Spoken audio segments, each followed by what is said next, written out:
ser vi et billede af Christian den anden. Christian den andens tid var fra 1481 til 1559. Maleriet her er malet af Mitchell Sitter i 1514 til 1515. Vi kan se her, at billedet det er et impressivt billede. At være impressivt, det betyder, at det er noget, man ser med øjet. Og derfor er det også et portrætbillede af ham, fordi det er ligesom et almindeligt fotografi. Vi kan se her på linjerne, at det er et lineært perspektiv, eftersom at linjerne de fører vores øjne. Der er hernede, hvor sværdet fører op, linjerne på trøjen, linjerne via kappen, og her ved slutningen af kappen op ved skuldrene.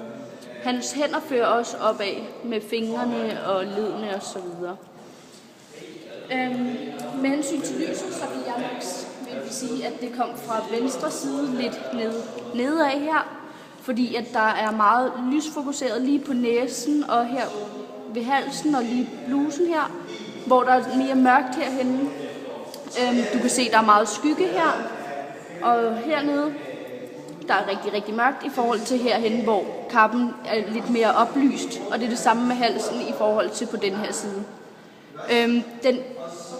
Det lys, der viser sig mest frem, er lige her på næsen, hvor lyset er rigtig meget genspejlet, som et lille skær lige der. Vi kan så også se på farverne, at de er mere oplyst og lidt lysere end herhenne. Og baggrunden den går meget i et med hatten, men hvis vi kigger nærmere på den, så er den faktisk lidt mere mørkegrøn for alligevel at bringe en lidt mere diskret dybde i billedet. Tak.